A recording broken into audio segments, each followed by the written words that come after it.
What's up, everybody? Welcome back to the Casual Big Ten podcast. Today is Thursday, July 14th, 2023. On today's show, I'm joined by Alex Chi from Armchair, Illini. He's the one that runs the account. He's got a big following. I was so happy to sit down and talk to him. Didn't get video from Alex, but that was cool. I told every guest that I had on that they didn't have to be on video, and Alex opted not to. Totally cool by me. I hope you guys are enjoying this week. We are on day 4 of 14. Well, really 15. I'm going to do 15 episodes in a row, kind of. But like I said, on today's show, we're going to jump into the Fighting Illini. What's taking place this offseason? What can we expect this fall? And all things Fighting Illini with Alex from Armchair, Illinois. Hope you guys enjoy this interview. All right, joining us now is Alex Chi from the Twitter account Armchair Illini. Really excited to have him on to preview the Fighting Illini's 2023 football season this year. Alex, how are you doing today? I'm doing great, man. Thank you so much for having me. Man, I really appreciate you coming on. I had so much fun. Not only following your account, but just following Illinois football last year. It was like a really fun season, and I'm looking forward to seeing what they're going to do this year. Before we get started into this season and what's going to happen this season, how did you get started following Illinois, covering Illinois, and what's your connection with the school? Yeah, definitely. So, wasn't really too big a fan growing up. To be honest with you, when I was in high school, I actually wanted to go to Northwestern really bad. I was from the suburbs of Chicago, so going to Northwestern seemed like a really good deal, but um, you know, didn't get in there. But I think it worked out for the best. Ended up going to Illinois, and then from that point on, I just fell in love with the sports teams after being there. And then it wasn't until like my senior year where I really, really started to go to both basketball and football games consistently because I was on the pre-med track, currently like a resident doctor. So it was tough to kind of balance the two. But I think just starting this on the side, like my senior year before medical school started, and then just having something outside of what I usually do, um, was really really cool to have, and it's grown really big to places that I didn't even expect. So that's kind of my connection. I graduated 2017, so unfortunately I graduated at the time before both basketball and football kind of took shape and started being a little bit more nationally relevant. But still following them pretty hard, but I'm glad that, both programs are definitely in a way better place than when I was there, because it was certainly tough when I was a student there. That makes it more legitimate, though. Like you were there when they weren't, you know, nationally Exactly. recognized or doing as well as they're doing now. So that shows that you're like a true fan, though.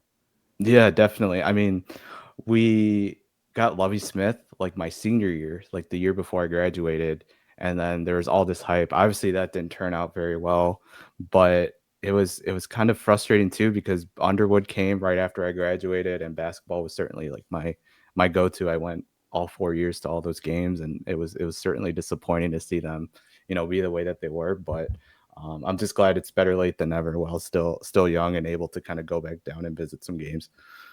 You guys have an awesome following on the Twitter account. I say you guys because you list in the bio that you have a couple of writers. Were you the one that actually started the account, though?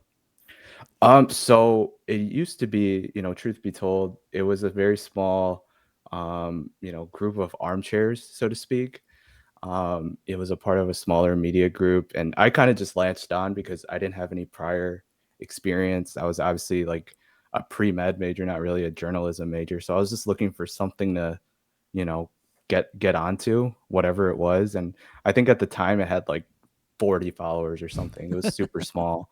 And then, Illinois fans are very passionate, especially on Twitter, as I'm sure you're aware. So Yes. luckily I kind of struck gold, and it's kind of grown so much. And now we have a website. We're part of Full Ride Network with Ant Wright, the notable Michigan man. So I'm really just, it's hard to believe because like I said, it started as like a 40 followers that I was just randomly tweeting, goofy stuff, but now it's grown quite a bit. And the two writers that I have are wonderful too. So looking to expand too, by the way, if anyone wants to hop on.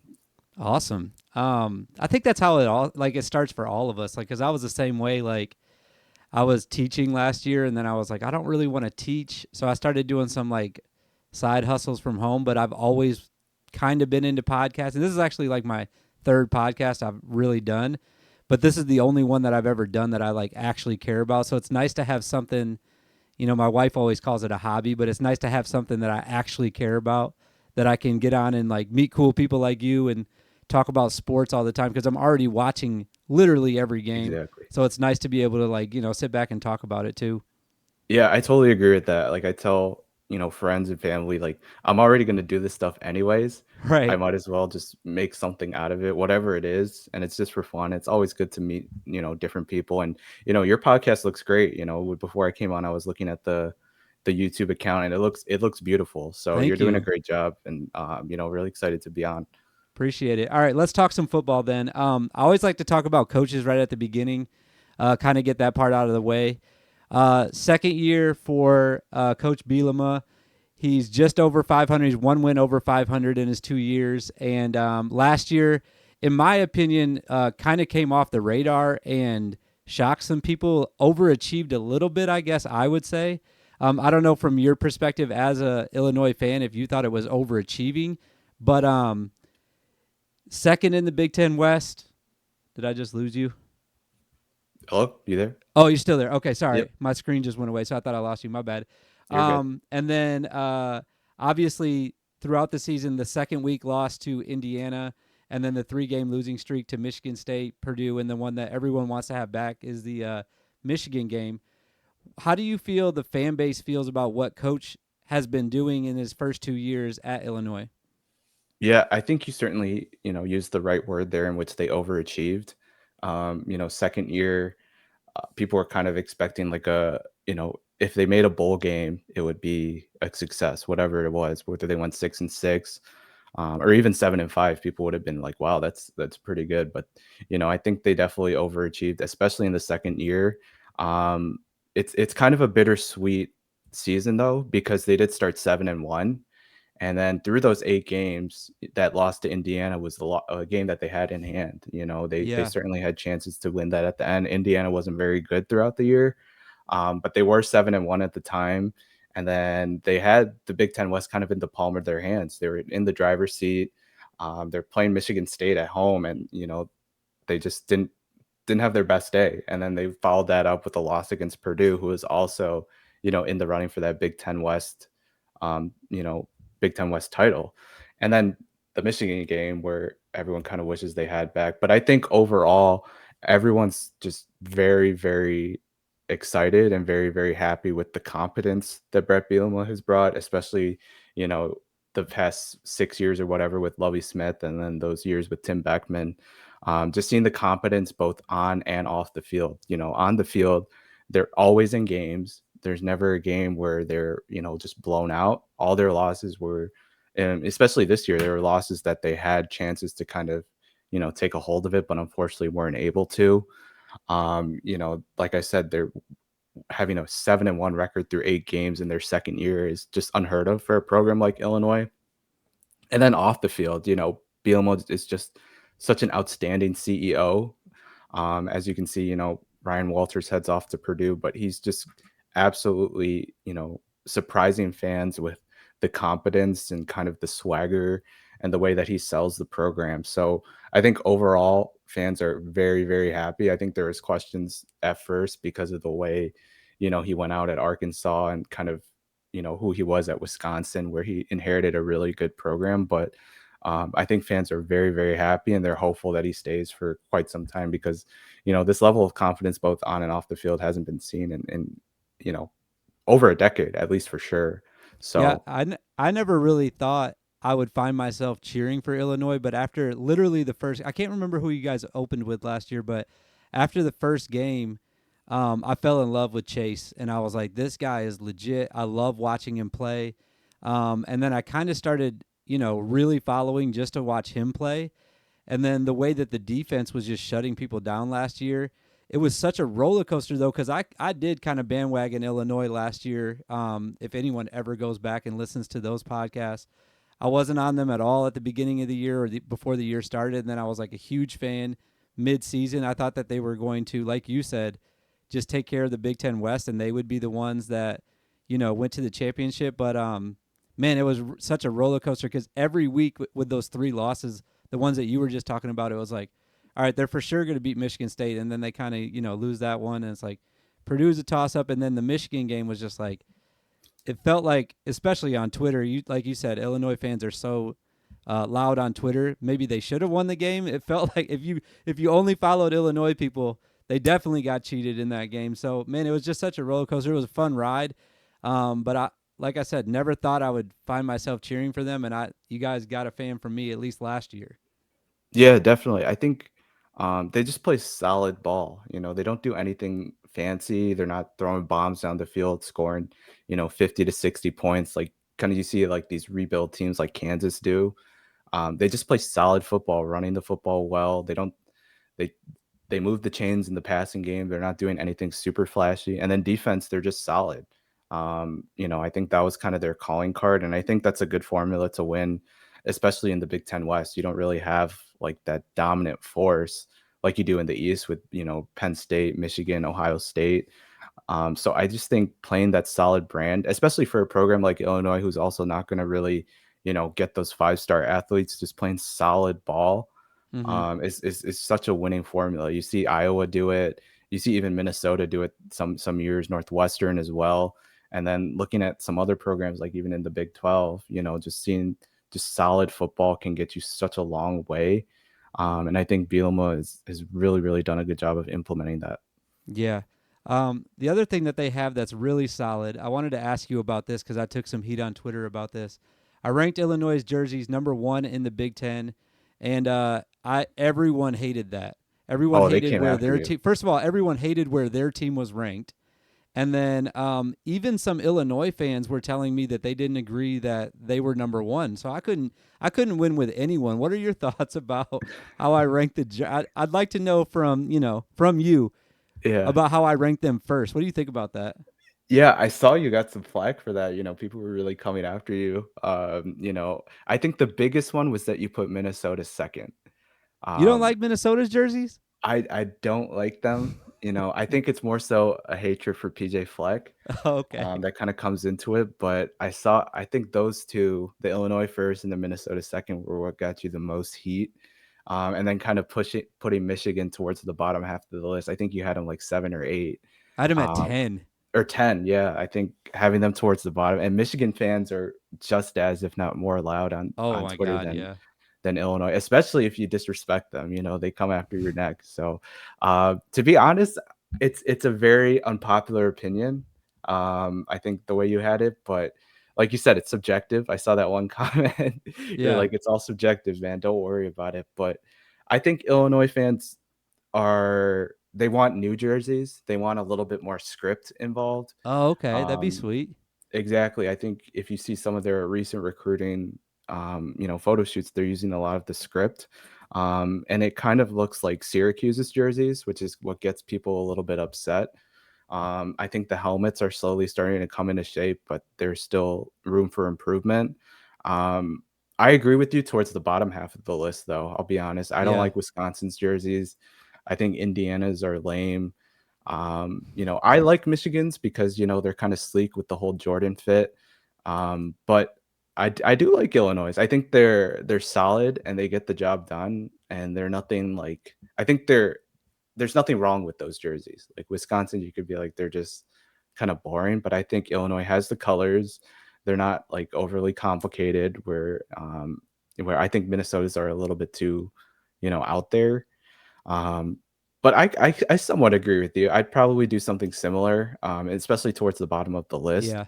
And because I'm not really too, it seems like you're not too big a fan of the red and white. I No, saw I'm 3 of not. those The bottom the 10. only ones I like that are red and white, I think Indiana does it pretty good. Mhm. Especially with their helmets. I did like talk I could talk about jerseys all day and I don't want to do that because I have other stuff to ask you, but I do like Illinois' old helmets when it said Illinois all the way across through the Yeah. eye. I thought that looked really sweet, but the thing that I actually did a whole podcast about it because I was like, I'm going to actually explain myself. The reason why I put like Ohio State and Michigan so low is because they never change. And I Mhm. just can't stand that. And I like teams that like switch it up or just have new color schemes or anything, like a new logo. That's why I like Minnesota so much. They change theirs all the time. And Illinois just looks the best to me. And then, some of the other ones I just like, I know they're not in the Big Ten, but like Alabama or Penn State, that's a better example.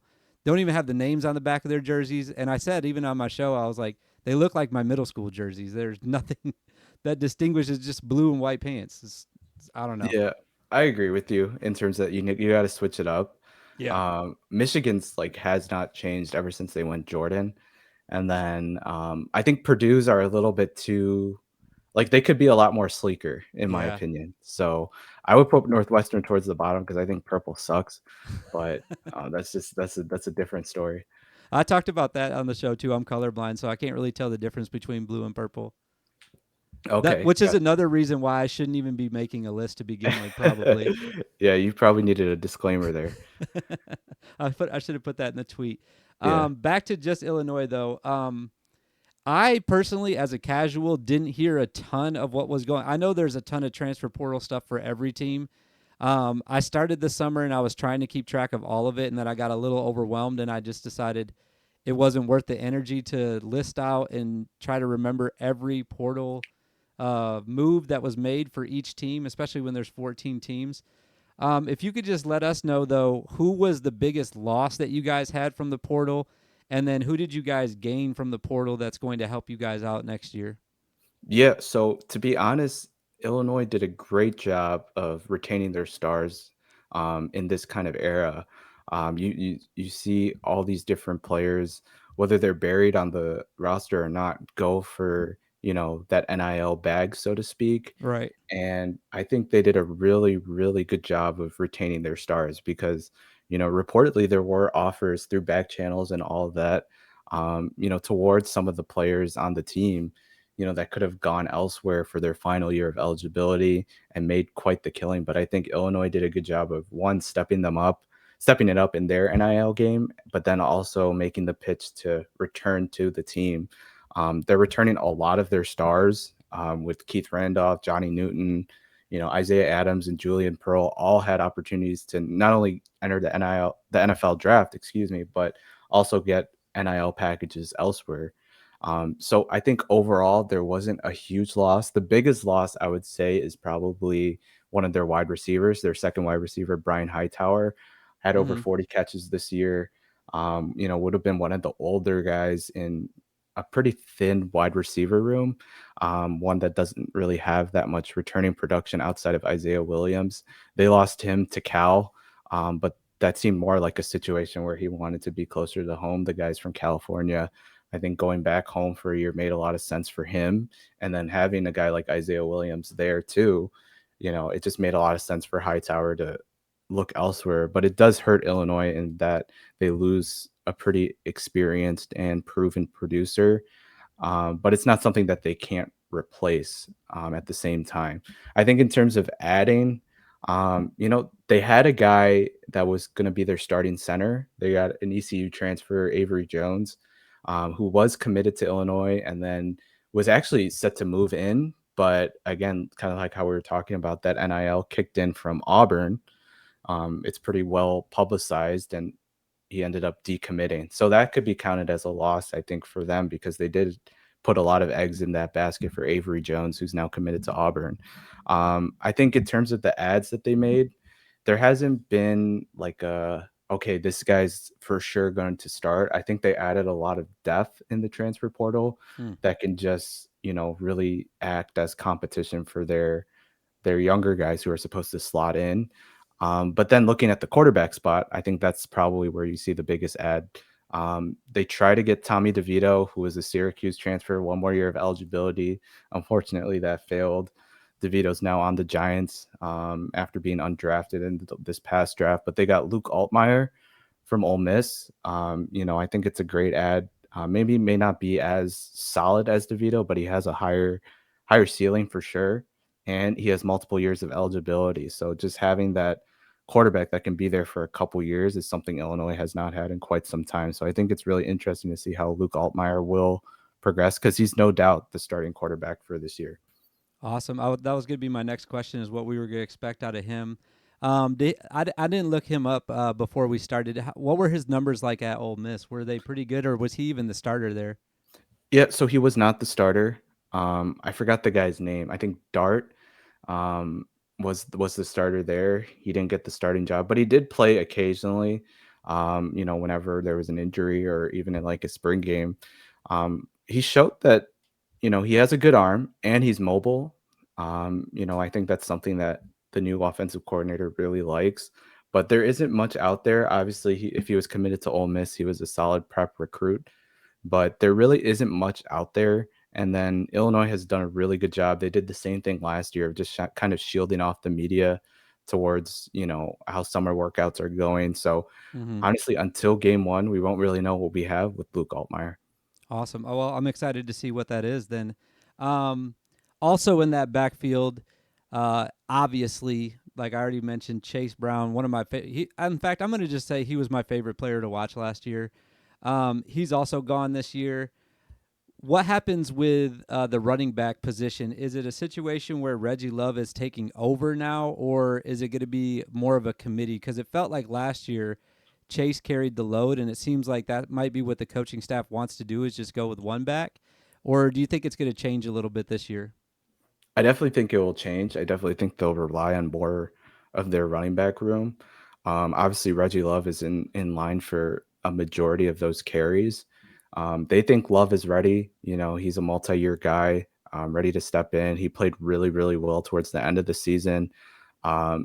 He should be ready for those carries. And they also wanted to be more of a committee last year with Josh McCray, who was a true sophomore at the time last year. He had an outstanding freshman year. Just showed a lot of potential as a power back and one of those running backs that Brett Bielema has really had success with. But unfortunately, he was injured throughout 80% of last season, so we never got to see that. So if he's healthy too, I think it will be by committee with those two kind of leading the room. But they have a lot of talented young running backs that could fill in as well. They got Aiden Lawfery, who's going to be a redshirt freshman. He was a four-star recruit that they got over Iowa. They got Caden Fagan, who was their, highest recruit in this past class, four-star guy committed to us over Notre Dame. He's going to be a true freshman, but they expect big things out of. And then Jordan Anderson, in-state guy as well. He's also more of a power back, very similar to McCray, but again, true a redshirt freshman. How much can you really rely on those guys? But I do think those guys are going to get some burn, especially if Love and McCray are the two heads, because both have had an injury history at some point in time as well. So there's definitely bound to be more opportunity for all the guys in the room. It'll be interesting to see. I think that I feel like I remember the end of the last year too. You just mentioned Reggie Love. He had some great carries last year, so I would love to see him, really carry the load. But it's also nice to learn new guys' names and figure out if they're going to be playing as well this year. Yeah, absolutely. I think Love should be the main guy. He's a different back, he's not that power speedy guy. He's more of an all-around back. Doesn't really do one thing particularly well, but has good vision, and should be ready. I'm excited to see what he does. Yeah, me too. If we switch sides of the ball during this offseason, you lose a lot on defense from my perspective. First three rounds of the NFL draft have three defensive backs from the Illinois backfield, or the defensive backfield, I should say. And then obviously you lose Chase Brown as well. I talked about that already. But on the defensive side, how do you replace what you just lost to the NFL? You also lose your coordinator, as you mentioned at the beginning of the show. Ryan Walters is now at Purdue, so you have a new guy. I don't know who it is. If you want to tell us who that is to begin with, and then where do we go from here with the defensive backfield and then the defense in general this year? Yeah, just to start with the three guys that you're replacing, it's hard to replace three surefire NFL guys that are picked within, the first three rounds. And then Witherspoon was obviously the fifth overall pick. It's hard to replace, but they've made a lot of moves to try to replace that. I think They went the JUCO route, went the transfer portal route just to add depth. They might not be as top heavy as they were last year, but I think they're going to have a good amount of depth that they feel comfortable playing. Obviously injuries are going to happen, but I think just hoping that the development that you've had with these young guys really starts to come into play. There's a lot of talented young players who obviously didn't play, given that those three guys were there, but they should be in line for a lot more snaps. But like I said, they're trying to build depth just to make competition and just have plenty of different options. In terms of the defense and the defensive coordinator, it's hard to say what's going to be changed, but I think it's going to try to continue the same way. Aaron Henry's been here. He knows Bielema. He's played for Bielema. And reportedly he was the right-hand man of Ryan Walters while he was here, calling the defense. So we're hopeful that it doesn't take too much of a step back. Obviously, you lose a ton of talent.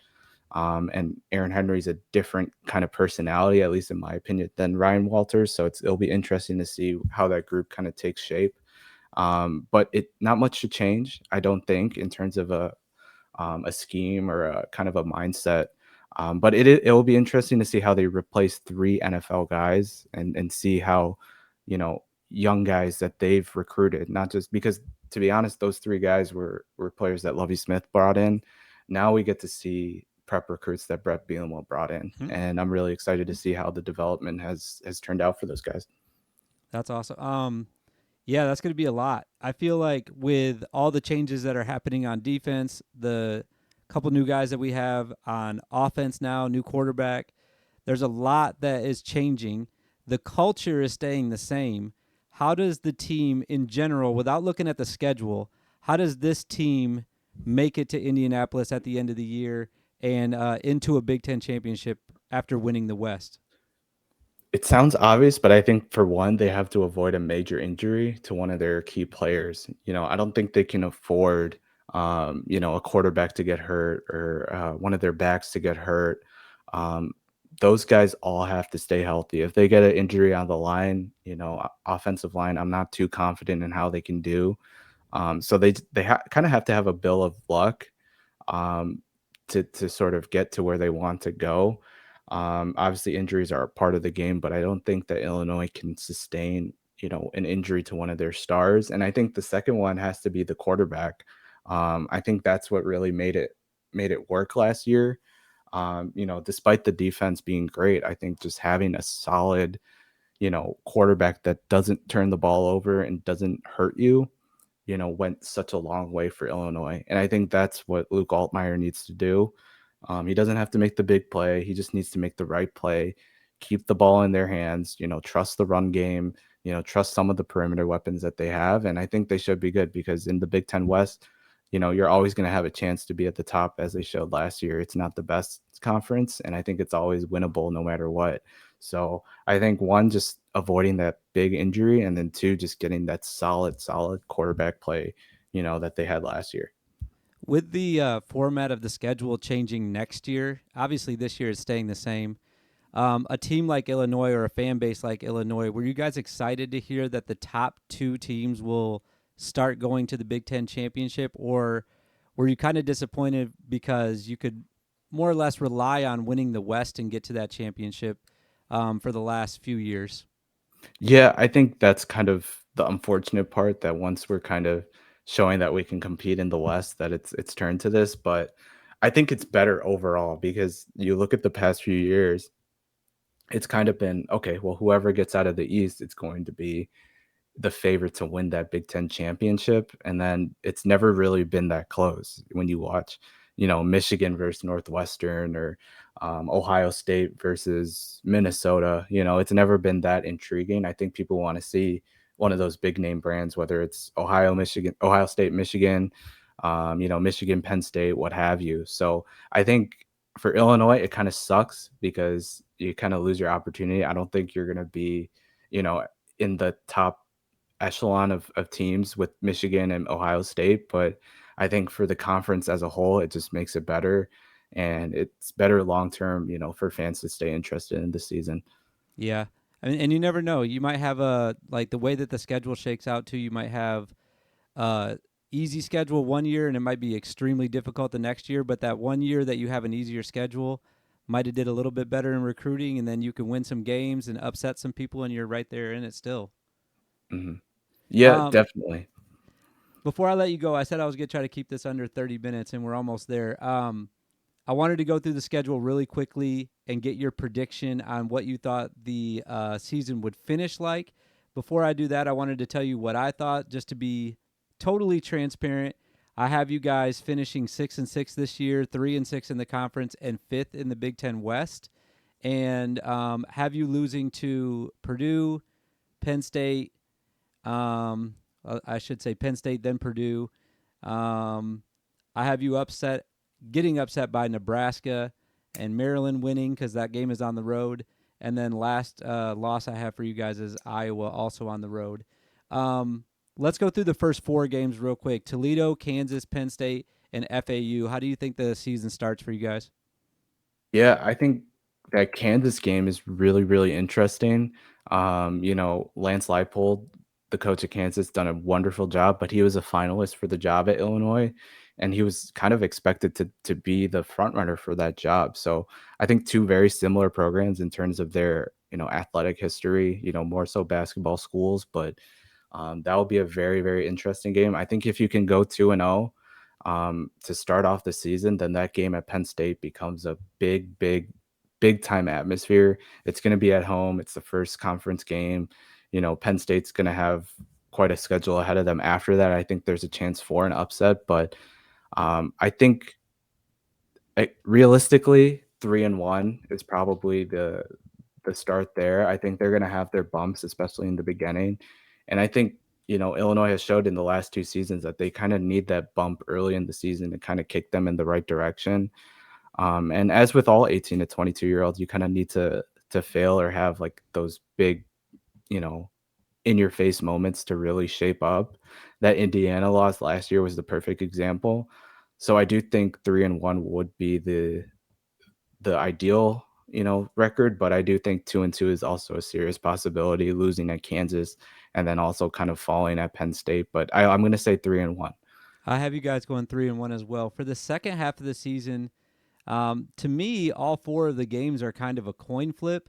So it's at Purdue, and then at home versus Nebraska, at Maryland, and then back home against Wisconsin. How do you think those four games go? That Purdue game is one that's circled on everyone's list. Obviously, with the Ryan Walters situation, Oh yeah, I don't think there's any bad blood between the two staffs, but two staffs that are very, very competitive with each other, going against the same recruits. They're both in the same conference. I think that game's going to be a really, really big one. Um, I think, like you said, they're all kind of coin flips. There's a chance to take all four. But again, I'm going to say 3-1. I think they can take Nebraska. I think they can take Wisconsin. They've shown that they can handle, a very similar team like Wisconsin the past couple years. And then Maryland with their air attack. I'm excited to kind of see the contrast in styles, but I do think Illinois has a chance to really lock that one down if they just play solid ball. But it's one of those games on the road that can be very tricky as well. So I'm going to say 3-1 in that. who would you say the loss is then? I'm going to go with Purdue. Okay, Yeah. all right, and then after you go into the bye week right there, and then after the bye week, you're at Minnesota. You are at home against Indiana. You're at Iowa. A lot of back and forth. You're home away, and then finish up at home against Northwestern. I think, I'm not high on Minnesota or Northwestern this year. Those teams have kind of been a thorn in our sides like the past decade, but I do think they're kind of on the downslope. I do think that Minnesota and Northwestern are games that we should win. Again, with IU as well, not being that great. Iowa, it'll be interesting to see. They've kind of reloaded themselves. Is that game home or away? I think it's That's away, right? away. Okay. So again, Iowa on the road's always tough to do. Again, I'm gonna go 3-1. All right, so you got Illinois going 9-3 this year. A little bit different than me. I said 6-6, but Mhm. we did agree on the first four and the last four games. Just a side note, I'm also super down on Minnesota. I picked them to finish last in the West this year. Yeah, I'm not too high on the Flexter. I can tell. Yeah. All right. I think that was it. All right. Thank you so much once again, Alex, for coming on. Tell people where they can find you and not watch you, but see more Illinois football and basketball stuff online. Yeah, man. Thank you for having me on. Appreciate it. This is a lot of fun. Just follow us at Armchair Illini. And then we have armchairillini.com. That's where a lot of our stuff is going on in terms of, the articles that we have. And, we're definitely looking to add more in terms of podcasting, video content. We're all working there. So give us a follow and, excited to interact with everyone. Awesome. Once again, that was Alex from Armchair Illini. Thanks for coming on, man. We'll talk to you soon. All right. Thank you, man. All right, everybody. That was, once again, Alex Chi from Armchair Illini. Go give them a follow. You will get all the news, all the updates, all of the football, what have yous.